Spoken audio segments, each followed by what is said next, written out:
¿Se está viendo mi pantalla ahora? Sí, doctor. Ok, perfecto. Entonces, bueno, tenemos las infecciones de cirugía. Créanmelo que esto es para nosotros un dolor de cabeza, ¿ya? Porque a diferencia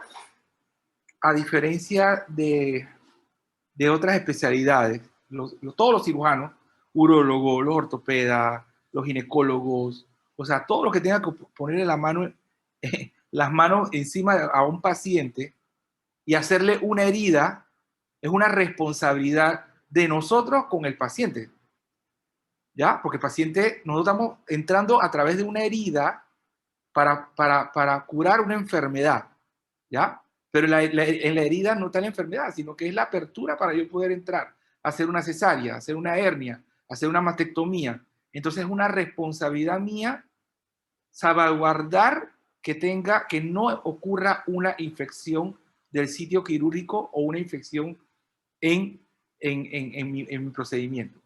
Al contrario de que cuando tienes un paciente que tiene un paciente con problemas médicos, con una falla cardíaca y demás, bueno, si está con una falla y que pone digital, bueno, no sirve digital, sigue igual, sigue con fibrilación. Ah, ponle amiodarona. Ah, sí, no sigue. Bueno, y seguimos y seguimos. Acá no, nosotros tenemos que exponer el problema que a través, o tratar de resolver el problema al paciente a través de una herida.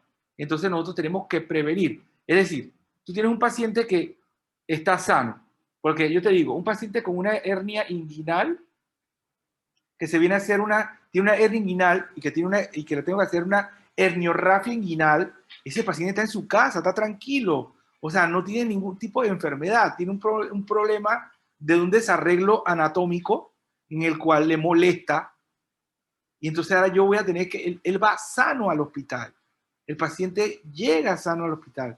Ahora imagínense que ese paciente se me infecte o ocurre una infección de sitio quirúrgico y el paciente se muera, o que el paciente tenga complicaciones de esa cirugía. Es decir, que y una de las complicaciones que puede tener la cirugía es la infección del sitio quirúrgico. Entonces nosotros tenemos que saber y manejar adecuadamente todo lo que tenemos que conocer, las diferentes infecciones y cómo estas infecciones en cirugía pueden provocar un gran problema en el paciente que no solamente va a producir un aumento de la morbilidad, sino que también va a producir un aumento puede haber una mortalidad en el paciente. Entonces imagínate, el paciente se murió y que, bueno, sí, tenía una hernia o le sacaste la tiroides porque tenía un bocio multinoidal, el paciente se murió. ¡Wow! De verdad. Eso es bien difícil decir a la familia eso. Así que es importante tener conocimiento de las infecciones en cirugía. Entonces, como yo le decía, tenemos estas tres bolitas. Tenemos el sitio quirúrgico. El sitio quirúrgico es donde yo voy a operar. Si yo voy a hacer una esternotomía para hacer un bypass cardíaco, ese es mi sitio quirúrgico, el esternón. Si yo le voy a sacar la vesícula a un paciente o hacerle una radiografía, le tengo que hacer una herida a nivel del abdomen, entonces ese es el sitio quirúrgico. ¿Ok? Entonces ahí es donde yo voy a incidir. En ese sitio quirúrgico, ¿qué es lo que hay? Hay bacterias, porque nadie es estéril. O sea, por más que tú hagas, la piel no es estéril. Entonces nosotros tenemos que pasar a través de una sarta de bacterias para entrar a reparar esa hernia, para sacarle ese tumor de mama, para sacarle ese tumor de tiroides. Entonces, tiene que haber como un balance entre ellos y lo otro, habíamos hablado, ¿se acuerdan? Los mecanismos de defensa del huésped, que también la parte de las infecciones tienen que ver los mecanismos de defensa del huésped. Si yo tengo un paciente HIV positivo o SIDA, o un paciente que está tomando corticoides, o un paciente en el cual ya tiene una infección, o un paciente en el cual tiene alguna inmunosupresión porque el tipo está quimioterapia, yo tengo que cerciorarme que ese paciente tenga adecuadamente sus defensas y no operarla. Y estamos hablando de operaciones electivas, no estamos hablando de cirugías de urgencia, estamos hablando de cirugía electiva. Entonces debe haber como un equilibrio entre lo que es la bacteria, lo que es el sitio quirúrgico, el manejo del mismo sitio quirúrgico en sí y los mecanismos de defensa del huésped. Si ocurre un desbalance entre ellas, inmediatamente se va a producir una infección del sitio quirúrgico, o una infección, una neumonía, o una miocarditis, o cualquier otra infección dentro del cuerpo humano que pueda aumentar la mortalidad del paciente secundaria a la herida o la infección del sitio quirúrgico. Entonces, por lo tanto, nosotros tenemos que buscar un balance entre qué vamos a hacer con el sitio quirúrgico, qué es lo que vamos a hacer con las bacterias que están allí de por sí, y qué es lo que vamos a hacer y tenemos que operar pacientes que estén inmunológicamente normales, por decirlo así. Entonces, ¿cuáles son las infecciones que nosotros podemos adquirir en el hospital? ¿Ya? Una, son infecciones nosocomiales, son infecciones que el paciente ha adquirido dentro del hospital y eso ocurre dependiendo dependiendo del sitio, pueden ser de 5 a 7 días después del paciente que esté hospitalizado. Dos, infecciones que pueden ocurrir dentro de 48 horas dentro del hospital. Tres, que no tenemos una pobre calidad de los servicios, o sea, nosotros no tenemos un sistema, un lugar, un hospital en el cual tú no tengas un equipo en el cual esté monitorizando las infecciones de lo que está pasando en el servicio de cirugía, las infecciones que se están produciendo en el servicio de ginecología, las infecciones de urología. Si no hay ese servicio, entonces realmente tenemos problemas porque no estamos como al garete y nadie sabe nada. Y no le podemos buscar un remedio a esas infecciones que están sucediendo en un hospital. Y eso habla de una mala atención y una pobre calidad de los servicios de salud. Entonces, ¿por qué? Porque esto aumenta los costos. ¿Y cómo aumenta los costos? Incrementando los días de hospitalización, intervenciones en un futuro, porque vas a tener que estar operando a cada rato y el paciente también va a salir con incapacidades largas. Eso de que, no, pero mira que yo te voy a operar, vamos a suponer, un paciente que tiene una hernia discal. No, hombre, yo te voy a operar, te voy a sacar esa hernia, te voy a instrumentar la columna y no te va a pasar nada. ¡Wow! El paciente queda con una fístula de líquido cefalorraquídeo, el paciente queda con una paraplegia y demás. O sea, realmente las cirugías tienen que estar, primero, bien indicadas, y las cirugías también tenemos nosotros cirujanos, desde todos los quirúrgicos, tenemos que ser bien interesados en tratar de salvaguardar y que el paciente no le dé una infección. ¿Ok? Entonces, ¿cuáles son las infecciones adquiridas que podemos tener en el hospital? Una, las infecciones del sitio quirúrgico. Dos, infecciones del tracto urinario. ¿Ya? Podemos tener pacientes que tengan infecciones del tracto urinario porque le pusiste una sonda, el paciente le pusiste una sonda y no seguiste. O sea, todo el mundo dice, no, pero ¿quién quiere poner la sonda? ¿Y quién lo pone? No, el más inexperto. No, tú la puedes poner, ustedes la pueden poner también, pero tenemos que ver cómo tú la colocas, cómo tú haces la antisepsia y la asepsia antes de colocar esa sonda urinaria, porque no puede ocurrir una infección del tracto urinario. Y esas son infecciones que te pueden ocurrir en la sala de cirugía. Infecciones del tracto urinario secundario a la colocación de una sonda en la cual no fue colocada de una manera adecuada.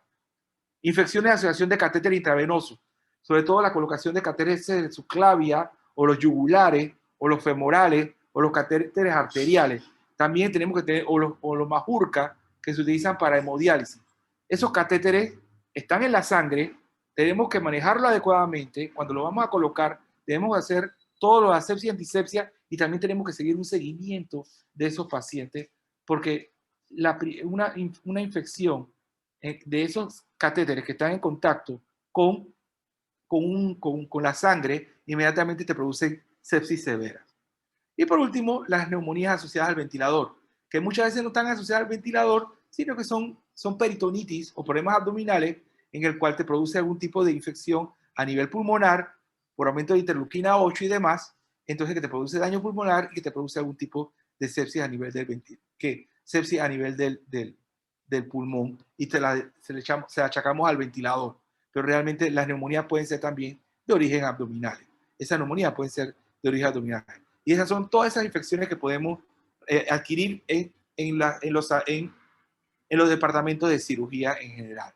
Sin embargo, lo que nosotros vamos a ver son las infecciones quirúrgicas. Aquí vemos, ¿se acuerdan de la historia de medicina de Justus Lister, en el cual él veía que los médicos que no se lavaban las manos y que veían a otros pacientes, los partos eran los que mayormente habían mayor problema de los partos, y habían amnionitis y los pacientes la paciente se moría. Sin embargo, las comadronas, que solamente atendían a esos pacientes, realmente le iba bien. Entonces, empezaron a utilizar ácido carbólico para tratar de disminuir las infecciones, es decir, hay que lavarse las manos. Y esto es una cantaleta que la tenemos desde ahora. Y empezamos a lavarnos las manos e inmediatamente, imagínate, en 1827 ya, bueno, ese fue el año que nació, vamos a hablar vamos a hacer que era en 1840, ellos ya sabían que tenían que lavarse la mano con lo que sea. En esos tiempos utilizaban ácido carbólico, pobre gente, pero bueno, pero definitivamente se dieron cuenta que tenían que lavarse la mano y disminuyeron las infecciones. Entonces, tenemos ustedes siempre han oído que infección de la herida, infección de la herida, ya no. La nueva terminología es infección del sitio quirúrgico, ¿ya? Y la infección del sitio quirúrgico se divide en dos cosas. Puede ser incisional, infecciones del sitio quirúrgico incisional o de órgano o espacio. Y las incisionales se dividen tanto en superficiales, profundas, y los órganos de espacio pueden ser ya sea una peritonitis o absceso. Es la tercera causa más común de infección intrahospitalaria. La primaria es, si no mal me acuerdo, es la urinaria, y la incidencia va entre 0.5 a 15%. En esta diapositiva, ustedes ven a dónde se ubica cada una de estas infecciones del sitio quirúrgico. La infección del sitio quirúrgico, la infección del sitio quirúrgico superficial son las que afectan la piel y el tejido subcutáneo. Las del sitio quirúrgico profundo ya afectan más profundamente los tejidos y afectan tanto la fascia como el músculo. Estas casi son lo que vemos en la fasciitis necrotizante. Y los órganos de espacio son las que se ubican dentro de la cavidad abdominal. Aquí, dentro de la cavidad abdominal. Entonces, nosotros tenemos que tener mucho cuidado con eso, porque tenemos que, dependiendo también de qué tipo de infección de sitio quirúrgico es, si es superficial, si es profundo o de órgano de espacio, así mismo será su tratamiento. ¿Ok? ¿Cuáles pueden ser las fuentes de infección del paciente? Pueden ser tanto afuera como adentro, o del mismo paciente. Podemos ser los cirujanos que no nos lavamos las manos, la enfermera que está tosiendo, los estudiantes de medicina que no se quieren lavar las manos, o están caminando con las botitas por allá afuera del salón de operaciones. El mismo equipo médico no lo lavan adecuadamente, no hacen la limpieza profunda. Otros pacientes también le pueden pasar algún tipo de infección. Y los endógenos del mismo paciente, ya sea la flora de la piel del paciente, o el paciente tenía una neumonía y lo operaste, o también transfusiones de sangre. Un paciente que tú vas a operar electivamente, como que no es muy bueno mejorarle con transfusiones de sangre, porque esos pacientes lo que producen una inmunosupresión y te producen un aumento mayor de las infecciones quirúrgicas o del sitio quirúrgico en los pacientes operados. Entonces, el CDC de Atlanta lo que ha hecho un seguimiento. ¿Se acuerdan que yo le dije? Un hospital o alguien o un servicio que sea serio debe tener un seguimiento de sugeridas, ¿ya? De sugeridas. Entonces, pero vamos a ver qué opinan ustedes. La pregunta sería así. ¿Ustedes creen que si yo opero, vamos a suponer, si yo tengo un paciente que tiene un nódulo de mama, en la mama derecha, ¿ok? Y tengo un paciente en el cual yo le voy a hacer una colectomía, porque el paciente tiene un divertículo perforado. Le voy a hacer una colectomía. ¿Cuál de las dos heridas? Colectomía es una resección del intestino grueso. ¿Cuál de las dos heridas tiene mayor probabilidad de infectarse? ¿O tiene un mayor porcentaje de infectarse? La del nódulo de mama. Dígame. La colectomía. Exactamente, Esther. La colectomía. ¿Ya? Entonces, ¿qué es lo que ha hecho el CDC de Atlanta? Ha clasificado las heridas dependiendo de que si son limpias, contaminadas y sucias. Son 4. Limpia, contaminada y sucia. Entonces vamos a ver cuál es la limpia. La limpia se dice que son aquellas en la cual hay una buena técnica quirúrgica. ¿Y a qué me refiero yo con una buena técnica quirúrgica? El cirujano utiliza adecuadamente, hace una buena asepsia y antisepsia. Me lavo la mano adecuadamente. Me cambio los guantes cuando me tengo que cambiar los guantes. Me cambio de ropa cuando me tengo que cambiar la ropa. ¿Ok? Trato los tejidos adecuadamente. Eso es todo una buena técnica quirúrgica. Trato de no estar hablando cuando estoy operando. O sea, esa es una buena técnica quirúrgica. ¿Ok? También no he penetrado ni al tracto gastrointestinal, ni penetro al tracto digestivo, ni penetro al tracto urinario, ni penetro tampoco al corazón, ni penetro al pulmón. Si no penetra ninguno de esos órganos, se considera que es una herida limpia. Ahora la pregunta para ustedes sería, ¿cuál sería un ejemplo de una cirugía que yo pueda catalogar la herida como limpia? Una hernia inguinal. La hernia inguinal es la enfermedad. Sería una herniorrafia inguinal. Para allá ahí, acuérdense que tenemos que aprender a hablar. Acuérdense que los médicos, lo primero es enredamos a la gente. Así que hay que empezar a hablar y tú dices, bueno, una herniorrafia inguinal. Pues yo te digo, que bueno, ¿qué cirugía le hiciste? Tú no le vas a decir, ah, no, le hice una hernia inguinal. No, le hiciste una herniorrafia inguinal. Entonces, la respuesta sería herniorrafia inguinal. ¿Ok? ¿Qué otra herida sería una herida limpia para ustedes? La de biopsia de mama. Ponga así, podrías decir, una biopsia excisional o una biopsia incisional de mama. Mira que son dos diferentes, incisional y excisional. Y eso lo van a ver cuando vean la clase de mama. ¿Ok?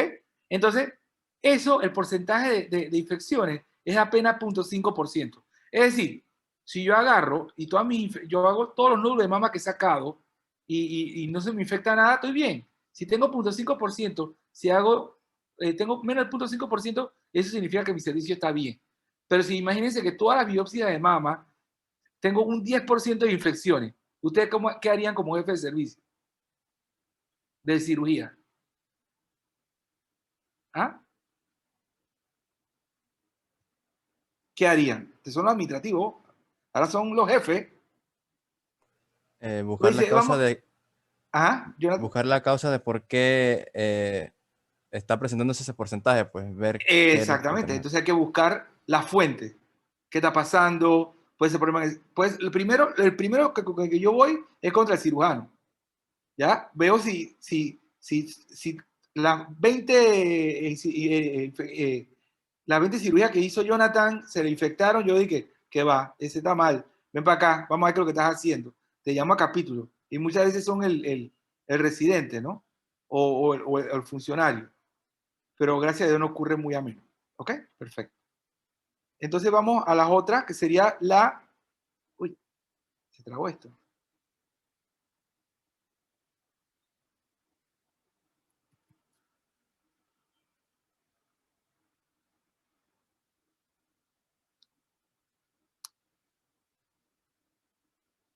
La limpia contaminada. Ok, en la limpia contaminada, la definición sería, no es 100% de la técnica quirúrgica, no es tan adecuada el 100% de la técnica quirúrgica, y penetro a todos los tractos que yo le dije, tracto gastrointestinal, penetro al colon, penetro al estómago, penetro al corazón, penetro al pulmón, penetré a la orina, etcétera. Pero yo tengo control de todas estas secreciones. ¿Cuál sería un ejemplo de cirugía en este tipo?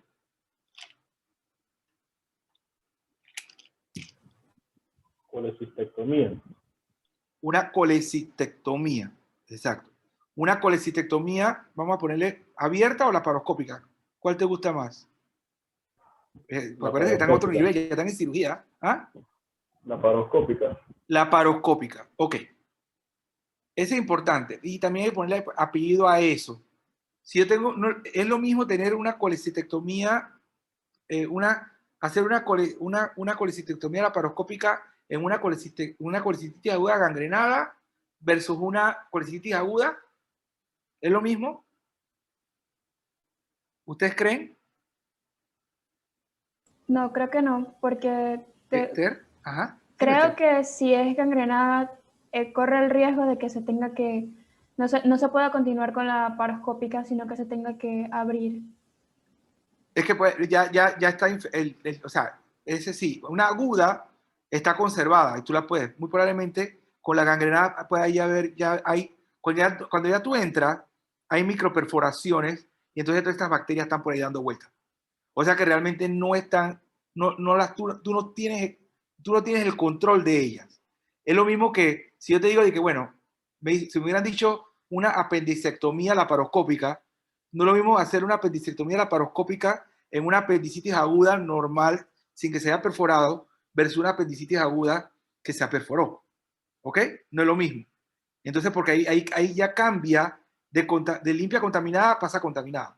Entonces, la respuesta sería una colecistectomía laparoscópica en una colecistitis aguda. Yo la paso, no hay ningún problema. O una apendicectomía laparoscópica en una apendicitis aguda o no complicada, que ya van a saber cómo se cataloga complicada y no complicada. ¿Ya? ¿Estamos claros? Entonces, eso apenas, el porcentaje de infección es más o menos un 2%. Un 2% es lo que se infectan esas heridas. ¿Ok? Otro ejemplo, rapidito, para ver de limpia contaminada. Doctor, aquí podría entrar una craneotomía. Sí, claro. Craneotomía por craneotomía por un hematoma subdural, o craneotomía por un tumor de hipófisis, o craneotomía, siempre pongan por qué, o sea, ya tiene que poner esa mente a funcionar porque la gente le va a preguntar esas cosas, ¿no? Ok, muy bien, sí, una craneotomía. Se me olvidó decirle que también al sistema central, ¿no? Ok, una contaminada. La contaminada es que no tienes control, estás entrando y no tienes control de las secreciones. ¿Cuál sería un ejemplo?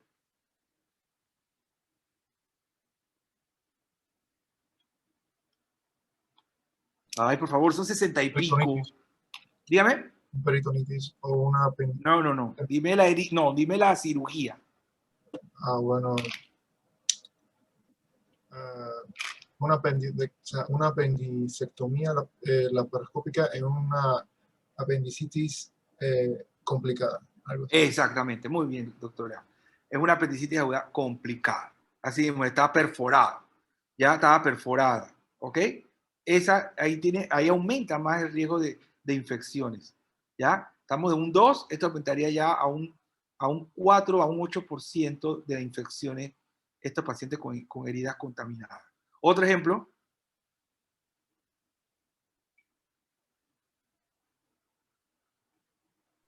Colectomía. Colectomía, ¿de qué, María? Del intestino grueso, la parte Ajá. terminal. ¿Por qué? Porque ahí hay ¿Por qué la un tipo operaste? de fibras. No, pero ¿qué ¿por qué? patología? Ok, tiene un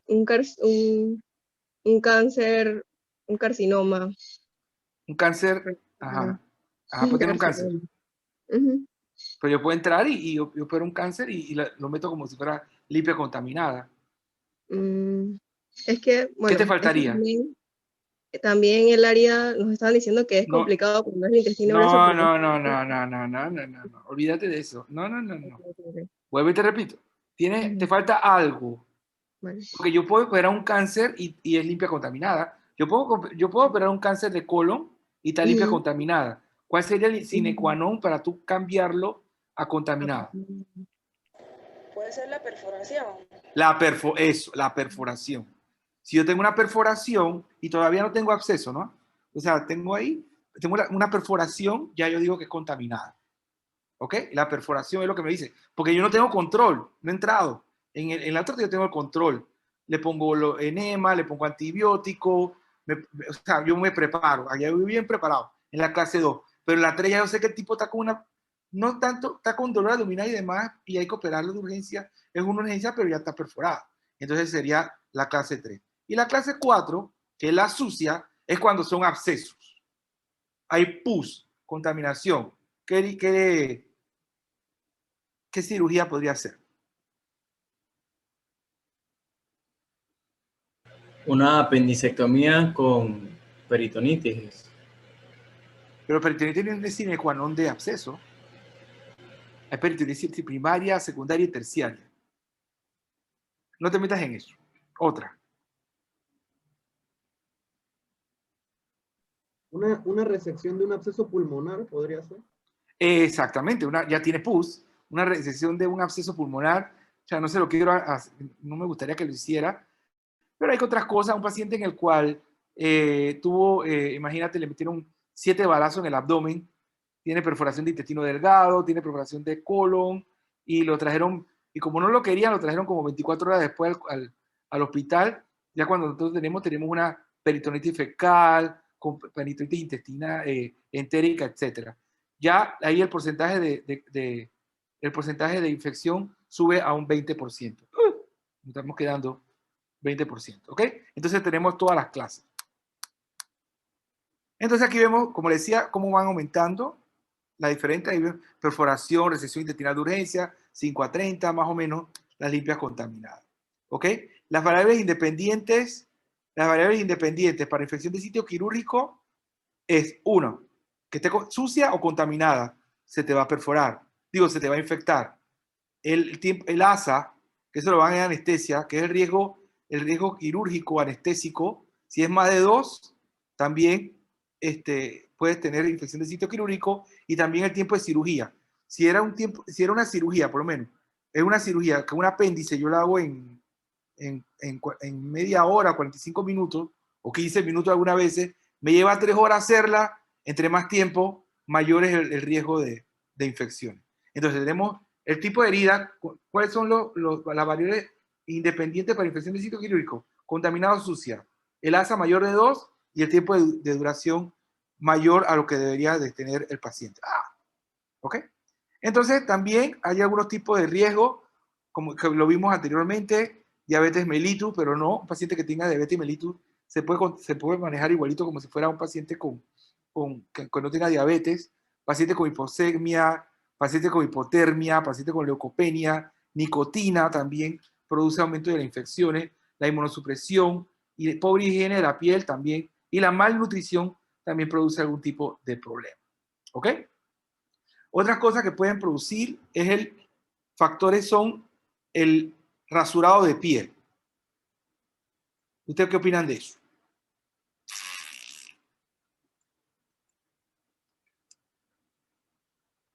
Rasurado de la piel. O sea, son estas pacientes o estos pacientes que tienen bastante vello. Entonces, realmente lo rasuran el día anterior a la cirugía. Todos nos hemos rasurado aquí en este grupo. 60 y pico lo hemos rasurado. Pero eso tiene dime, riesgo, Rubén.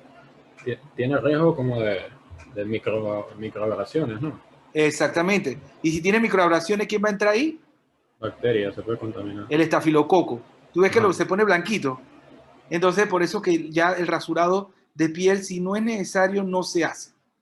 Anteriormente, bestia, me acuerdo que habían te iban a hacer una cesárea y te rasuraban a la pobre mujer de aquí hasta abajo, hasta los vellos púbicos, y allá abajo hasta allá abajo. Si le ibas a hacer una abdominoperineal al paciente, te rasuraban toda la espalda hasta allá abajo. Y eso se formaba un solo zambapán.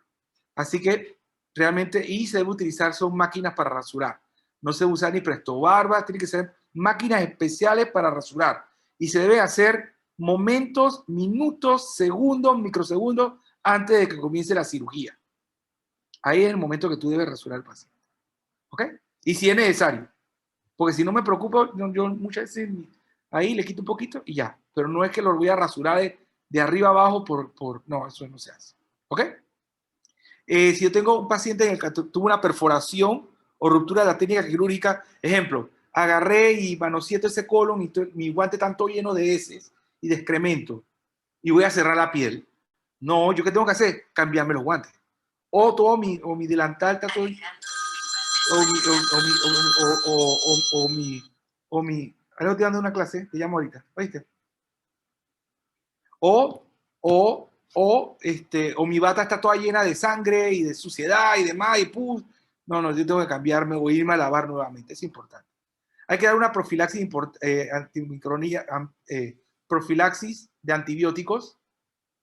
La profilaxis de antibióticos se debe dar antes del inicio de la cirugía, 1 hora antes, y no se debe dar más de 24 horas después. ¿Ya? Esa es profilaxis de antibióticos. El antibiótico se da es para aumentar la concentración del antibiótico en el sitio quirúrgico. ¿Ok? En el sitio quirúrgico. Es para evitar la infección del sitio quirúrgico. Entonces, yo tengo que hacer o tengo que dar el antibiótico para que la concentración esté alta. Si no están altas, estamos en problemas. Por eso que se debe dar por lo menos no más de 1 hora antes de la cirugía o en el momento de la cirugía. ¿Ok? Siempre Doctor, hay que una ponerle eso. pregunta. ¿Cómo no, Karima? ¿Qué tipo de antibiótico daríamos para esto? ¿Un antibiótico de amplio espectro o cuál utilizaríamos?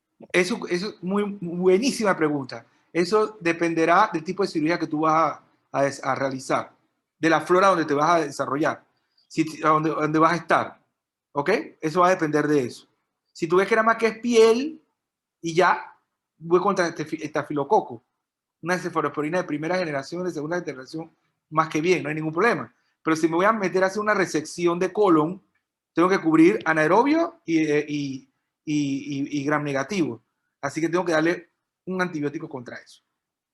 Más adelante hay una diapositiva, pero es dependiendo del tipo de cirugía. Si te vas a meter en el corazón, también tienes que saber cuál es, eso sería la piel, así que tienes que prevenir que parte de la piel, porque es lo único que tú vas a abrir al corazón, entonces hay que proteger más bien la flora de la piel, ¿ya? También lo mismo a nivel biliar y demás, hay que conocer más o menos qué tipo de bacterias prevalecen en el área donde tú vas a entrar. Es importante. Muy buena pregunta. Hipotensión prolongada es malo, por eso que al anestesiólogo nosotros decimos, no me lo pongas hipotenso, tiene que mantenerlo bien, el salón de operaciones tienen que lavarlo adecuadamente, debe haber un buen cuidado de la herida, la hiperglicemia es malo y se debe suturar adecuadamente la herida. La herida tiene que estar bien suturada porque si no también vamos a tener algún tipo de problema. El antibiótico, como le decía, disminuye la carga bacteriana sobre la piel. Se da antes de 60 minutos antes. No se debe continuar más de 24 horas. No se debe continuar más de 24 horas. Si tú le vas a dar antibiótico por más de 24 horas, ya debe darle tratamiento. ¿Cuánto debe durar el tratamiento de cualquier antibiótico? ¿Cuántos días? Pregunta para 7. ustedes. Exacto, más o menos 7 o 10 días, dependiendo de lo que aquí estamos. Ya eso no es profilaxis, este tratamiento. Por eso que no podemos decir que, bueno, dale que 1 o 2 días o 3 días. No. Tiene que darle 7 o 10 días. Para eso dimos microbiología. ¿Ok? Hay que ver los determinantes, como tú decías, qué tipo de antibiótico, el tipo de cirugía es importante, a dónde es que te vas a desenvolver. Y lo importante, lo mejor es el lavado de manos. Lo demás es pura chichepiña. Y una buena técnica quirúrgica. Cambiarte los guantes, cambiarte las batas, utilizar los aparatos adecuados. Todo eso es sumamente importante en la técnica quirúrgica. Aquí está lo que tú me estabas preguntando. Aquí está si es un procedimiento dental, ortopédico, vascular, gastrointestinal, ¿ya? Si es a nivel esofágico, biliar, estos son los antibióticos que usted debe de colocar. ¿Ok? También tiene que saber, y aquí mira cuánto te dicen aquí, cuánto es el tiempo que tiene que iniciar. 60 minutos, 1 hora. Si la cirugía ha durado más de 2 horas o 2 horas y media, eso significa que la vida media del antibiótico ha disminuido, tienes que darle otra dosis. Eso es importante. Si tú ves que, porque la vida media tiene que mantenerse. Si la cirugía se ha prolongado y tienes que darle nuevamente antibiótico, ponle antibiótico de nuevo. Sobre todo en cirugía. Eso es muy raro que se haga, pero hay cirugías que duran bastante, entonces hay que darle nuevamente antibiótico. Una operación de Whipple por un cáncer de cabeza de páncreas, que es una cirugía que a mí me toma como 4 horas, ese paciente muy probablemente yo le voy a dar otra dosis transoperatoriamente de antibiótico. ¿Okay? A otro le toma 8 o 6, ¿no? Pero realmente para una Whipple hay que darle siempre antibióticos.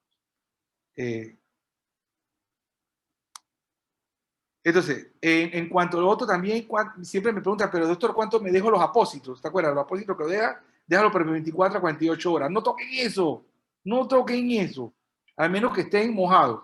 Si están mojados o están empapados con sangre o algo, se retirarán. Pero si no, no lo toquen, no lo toquen. No toquen esos apósitos y lo dejan ahí tranquilamente. Vamos a pasar esto rapidito. Entonces, estos son lo que yo le digo que podemos lavarnos las manos con alcohol, clorhexidina, tenemos el yodo, la polimicina y este sería este es el paradoximetamisol y el triclosan. Si ustedes ven, mira tú el mecanismo del mecanismo de acción. Destruye las células de la membrana, la clorhexidina. Entonces, imagínate que él destruye las células de la membrana de las bacterias. Él destruye la célula de la membrana de la bacteria. Ahora, ¿qué hará con las células mías que tengo debajo en el subcutáneo? Por eso la va a destruir igual. El alcohol también la va a destruir. El yodo la va a oxidar y va a matar toda esa célula, va a matar los neutrófilos, va a matar los macrófagos, por eso que hacen daño. Por eso que no se debe utilizar. Y ahí es por eso que les digo, eso es para la piel. En la piel sí tenemos bacterias, porque yo quiero matar la bacteria, pero yo no puedo usar clorhexidina dentro de una herida, porque va a afectar, sí, va a limpiar de la bacteria, pero también va a ir en contra de mis propias células. Por eso que están contraindicadas en utilizarse en heridas abiertas. ¿Ok? ¿A quiénes se dan antibióticos profilácticos? Pacientes que tengan más de 3 diagnósticos, pacientes con larga estadía hospitalaria y pacientes mayores de 70 años, hay que dar antibióticos profilácticos. ¿Por qué por 3 diagnósticos? El paciente tiene diabetes, hipertensión y qué sé yo, y hipertiroidismo. Ese paciente no se le puede infectar la herida, porque si se le infecta la herida, ese paciente aumenta la mortalidad con 3 cosas. O tiene una cardiopatía isquémica, así que mejor hay que darle antibióticos a ese paciente. Paciente con larga estadía. Ese es algo que yo siempre le comento a los ortopedas.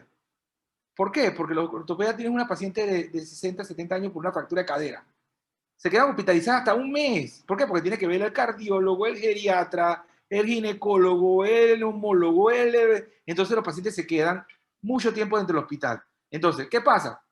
El estafilococo que vino de la casa se fue y queda con el estafilococo de la sala de cirugía de ortopedia de Santo Tomás. Ese estafilococo no es lo mismo. Por eso que es malo dejar al paciente mucho tiempo hospitalizado antes de una cirugía. Ustedes van a ver que cuando nosotros vamos a operar a un paciente, los pacientes o se hospitalizan el mismo día o se hospitalizan el día anterior. Pero electivamente no se pueden quedar mucho tiempo en el hospital. Porque adquieres la flora del hospital. Y esa bacteria que va a estar allí en la cirugía es sumamente resistente a todos los antibióticos que le voy a poner. Así que por eso que es malo dejar mucho tiempo a los pacientes hospitalizados. Y los pacientes mayores de 70 años también. Entonces rápidamente vamos a ver cómo vamos a evitar las infecciones en cirugía. Y claramente, acuérdense que estas son las evidencias, los tipos de evidencia 1A, 1B y 2, son las indicaciones. Y vamos a ver qué tipo 1A, que es importante. 1, identificar, hay que ver, yo no puedo operar a nadie que tenga una infección agregada. Ya saben, si un paciente tiene una infección, una piodermitis o algo en la piel, no se opera. Tiene una infección de sitio quirúrgico, tiene una infección urinaria, tampoco se opera. Seguimos. No afectar el campo quirúrgico, ya se lo dimos por qué. Hay que controlar la glicemia. La glicemia debe estar por debajo de 200 miligramos. Sabemos, si tienes por debajo de 200 miligramos, estamos bien, no hay ningún problema. No debe fumar 30 días antes y 30 días después, no debe fumar. Debemos evitar transfundir a un paciente. Es bueno que el día anterior de la cirugía, el paciente con clorhexidina, ahora sí, pueden utilizar clorhexidina, en la piel, pero es en la piel, se lave con clorhexidina o con alguna cuestión. Eso sí me gusta, que lo hagan, no hay ningún problema, ¿ok? Que se lave el día anterior y el mismo día antes de que vaya, porque nosotros decimos, lo operamos el mismo día que se lave con clorhexidina, ese es buenísimo. O que se pase el yodo, no hay ningún problema, ¿ok?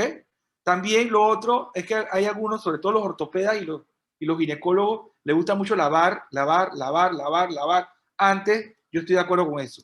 puedes utilizar yodo, puedes utilizar clorhexidina y luego vas a pintar. Pero lo que sí no estoy de acuerdo es que la enfermera me eche agua a la clorhexidina. Dije, para que haga burbuja. No, ese no es jabón. ¿Ya? Eso no trabaja por saponificación. La clorhexidina trabaja matando las células. Entonces, si tú lo diluyes, es como si estuvieras diluyendo la medicina. Le quitaste la parte, algo que se hizo en un laboratorio, tú le estás poniendo agua para ver burbuja.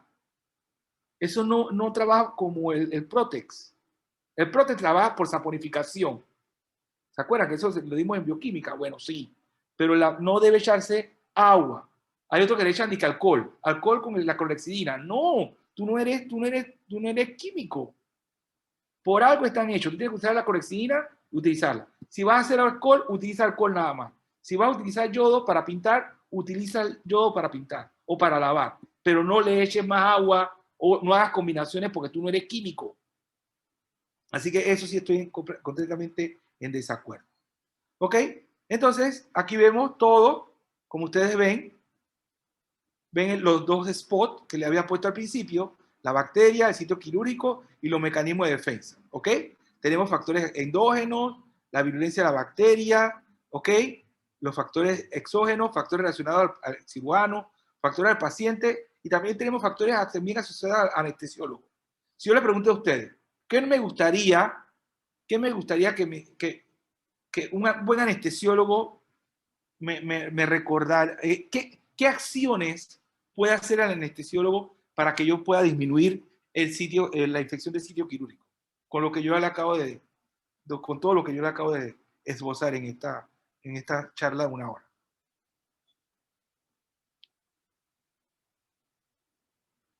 ¿Aló? Me quedé solo.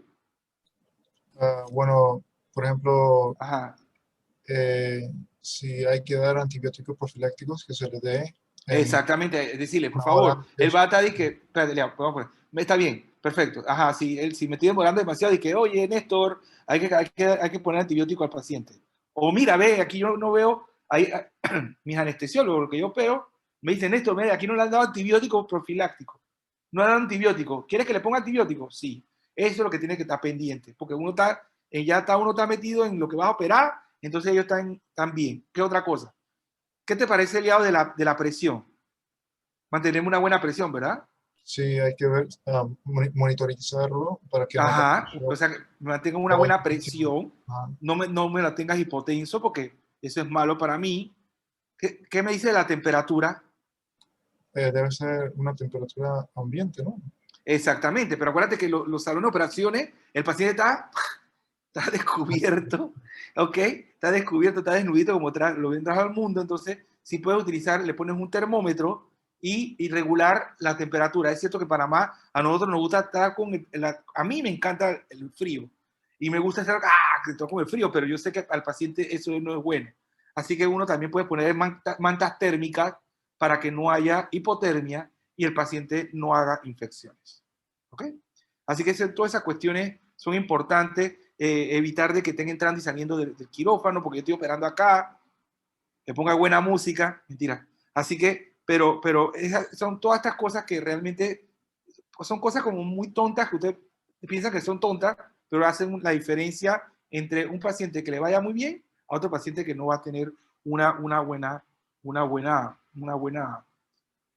ida del sitio quirúrgico. ¿Ok? Una pregunta, algo que no haya quedado claro, algo que ustedes hayan revisado y yo no haya revisado. Estamos a las órdenes, abrimos al debate.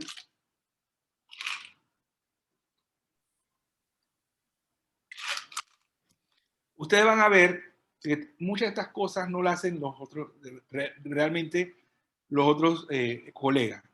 Los colegas, a la ortopeda le gusta el yodo, le echan yodo a la herida, los ginecólogos, tranquilo, yo tengo que traerle la clase a lo que dice la literatura y lo que es. Y yo promulgo esto bastante y han aprendido bastante. Los colegas hemos aprendido bastante, sobre todo porque hay como leyendas, ¿no? Leyendas urbanas y realmente nosotros no podemos vivir de leyendas, sino tenemos que vivir de la evidencia científica. ¿Ok? De de la mejor evidencia científica. Porque también hay otros que son muy así como muy, son muy echados para adelante y dicen que no, pero si eso no tiene un estudio randomizado, multicéntrico, doble ciego, prospectivo, no existe. Pero si no lo puedo hacer, verbigracia al COVID, ¿qué voy a hacer? Pues dame lo que tú quieras, después que no sea cloro, no hay ningún problema. Así que le dejo eso abierto y no sé, alguna cuestión. Juliet. Pues